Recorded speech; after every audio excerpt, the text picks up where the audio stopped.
So in workers and resources, waste management is a big logistical challenge. It's a big chunk of the game, and part of waste handling is making a general separator which allows you to extract construction waste, metal scrap and aluminium waste out of any waste mixture.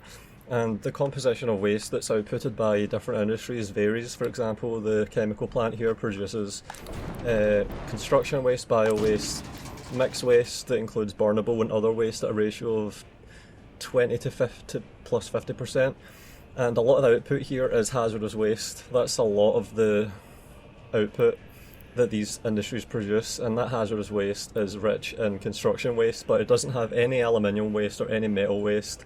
So if you were to burn this hazardous waste, which is what this does here, this incinerator, all of the hazardous waste gets fed around into this incinerator. It's connected directly to this dump on this chemical plant, but that one has to have trucks that send the hazardous waste all the way around. I could get cableways to move it around, but I think we're just using trucks for now. So the incinerator burns the waste, and it only outputs construction waste and ash, and because the volume reduction with the burning is so good with, for example, the burnable, which is 100% efficient, so it leaves behind no ash. The only things here that produce ash are bio waste, which is part of the hazardous waste mix at a small amount, plus over 0%, so it's under 5%. But the composition is mostly burnable, so that is just deleted and it produces energy.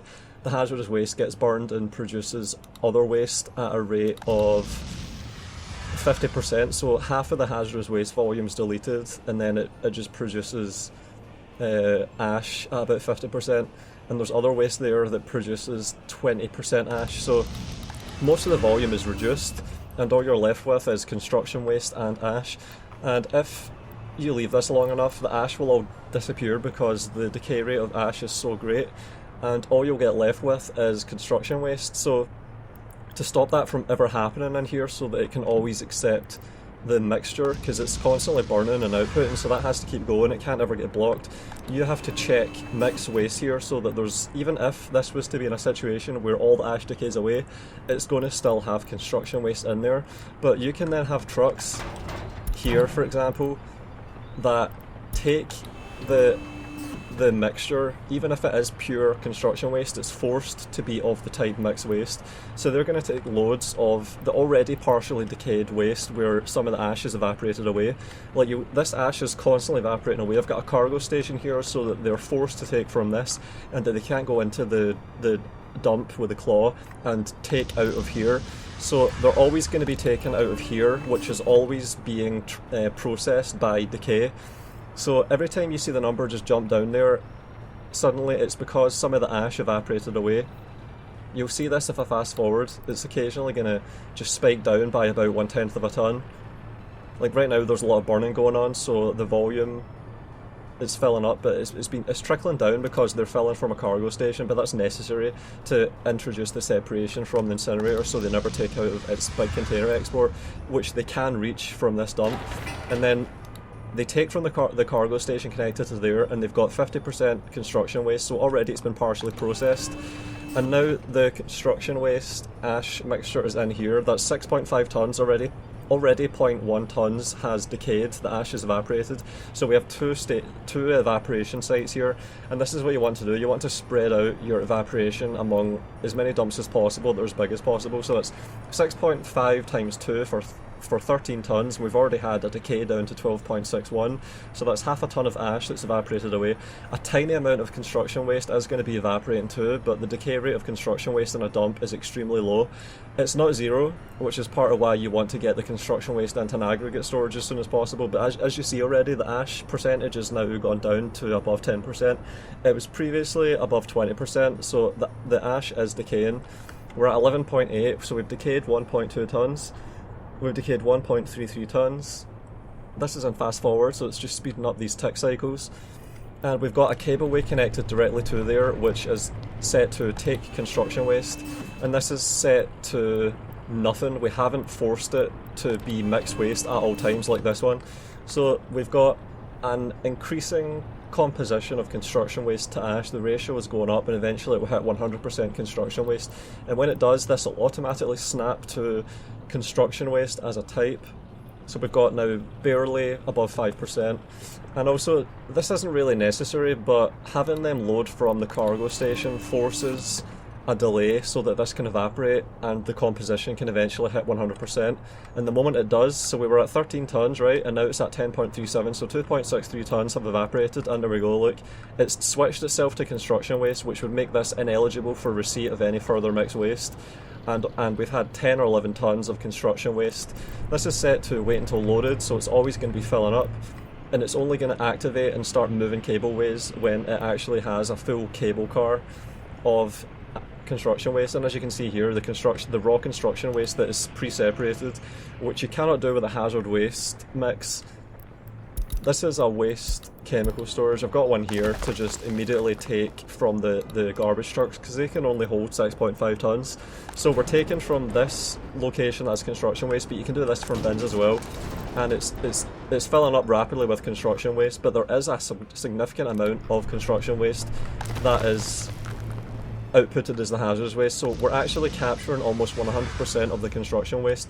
And this is actually better than a general separator, because a general separator efficiency only retrieves 65% of construction waste and it outputs the remainder 35% as other waste, which has to be burned. You have to burn that. So this makes everything more efficient. See if you can incorporate these sort of sifting cableway mechanisms into your construction waste outputs and hazardous waste mixes, your metal scrap. Like, see another industry, like I've just shown you this in action. This is going to keep going on forever, and the only threat to this system is if this output dump here fills up with mixed waste. But I could add another dump, I could add further outputs and allow more retrieval points. So I could manage to add to here or to there. I could even just move this road, squeeze this in, get the road around, or I could do that here. It would probably be easy to do here with a small dump. There we go. Yeah, so I could even manage it here. So you've got the system, how it works, clearly evident. And to show why these dumps work so well, I'm going to look at something else. Alright, so up here I've got a really good waste mixture. This is the sampling system that I've got in my customs houses that previews the compositions, and I determined early on that this was an extremely good composition that had been sampled here. The hazardous waste mix and the mixed waste mix both contain really good percentages of construction, metal, aluminium and plastic. And the hazardous waste also contains plastic, but that's kind of a waste of time if it's all going to get burned. So I went straight for the mixed waste. So what I do here is I use garbage trucks which fill up way faster than trains. They're set until wait until unloaded. They fill up this. The ash here starts decaying. That's the first level of processing. And this is always going to have some mixed waste in it. You can control that with the wait until loaded on station percentages. So I've set that to 40%. Wait until loaded, make sure that the cable cars are never just going back and forwards wasting electricity. As you can see here, the wattage in use is 0.000 megawatts. So this is idle. So they're only going to move when they have something to do, and the only thing they're going to do is move 40%. That allows it to keep up with that allows it to always make sure there's some waste in here, because I've figured out what the rate of import is of mixed waste. So this gets processed. The ash, the bio waste and the other waste decay much faster than the construction metal and aluminium. Even hazardous waste decays, but we don't have any in this mix. So first layer of processing, volume's been reduced, it moves to the next one. Second layer of processing, volume's been reduced, and as always it's just 2 small cableway stations which you can build from the start of the game. It's set as wait until loaded, wait until unloaded, nothing's moving.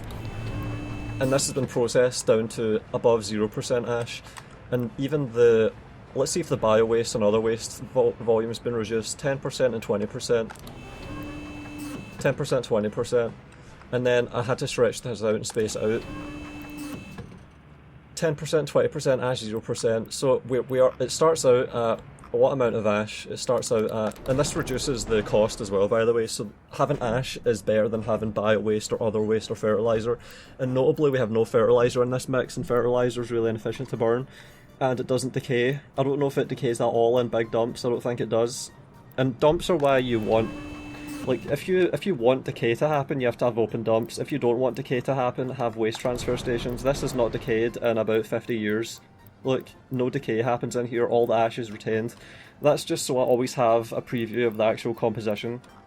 You might want to copy that and do it every customs, I don't know. This is a small dump that it's only, like, let's look at how much this costs.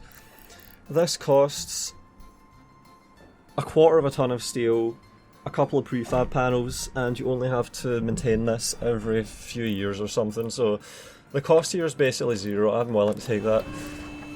This doesn't really cost that much. The only cost of this system is replacing and repairing trucks. So if you can repair the trucks, that's going to reduce your overhead of this whole system. You can't escape the overhead of building repair, wear and tear, and that costs some steel and mechanical components. Got no problem with that. A few tons of steel and some mechanical components every few years. Meantime, and the value of this waste in the year 2045 is about $5,000 rubles or $600, and that gives me, let's take a look at it again. So I've by now got basically no ash. I've got above 10% construction, above 10% metal, above 10% aluminium, and that's the big one, and above 10% plastic. And that gets trained out to a General Separator then, because we can't really refine it any further. And that gets dumped in here by train and mixes in with all the other mixed waste for separation. So I'm retrieving construction waste, metal scrap, aluminium, plastic waste. Aluminium scrap especially produces a lot of value. And forklifts remove the low volume aluminium and it gets exported for massive profits. Even the plastic is getting processed and makes a lot of money. Like the plastic waste here, look at the value of this plastic waste. 4 tons is worth 30,000 rubles, $2,000. So important mixed waste, even though it costs you money if the composition is good. Like up here the composition is great. It's still worth it to separate it, but that shows the processing via layers that cableway stations allow you to do with multiple dumps. That's 3 times 450 tons of dissipation before it even gets moved. And we have no trains coming right now. But I've got a train distribution here. Alright, there we go. Look, this one's moved out and it's taken it from here. So I've got the same system down here. Composition here is 20% plastic, a tiny amount of fertilizer. The ash is evaporating away. Fertilizer has increased from 2% to 5%, so we've had a big volume reduction even just with this stage. And then in here we've got basically no ash, and it's 20% plastic, almost no aluminium, which is fine. I just wanted a lot of plastic for this composition. Construction waste and metal scrap. So you can process mixed waste at the border, and before it even gets moved and to get separated, it's already had a massive volume reduction and value increase, and then the separator retrieves the actual ore of the scraps. So that's a way to use the dumps and the cableways. And the thing about the cableways that's good is that you have no garbage truck involvement after it gets imported, which is the whole point of having garbage trucks here. They use a bit of fuel, and you spend $160 to get all that plastic waste. Look at that, that's such a good deal. That is great. You general separate that and you get immediate value. I could just export the ores and it would still be profitable, and the work is done in majority by these cableways. Look at that. So that's how the waste system works in terms of dumps and decay, evaporation of ash. For actual evaporation of ash, you've got cargo stations. I went with the 5 node ones here, but you want the 6 node ideally. So we've constantly got trucks that are bringing ash. I'm managing to keep up with the dissipation because we're below 270 tons and it's basically just breaking even here.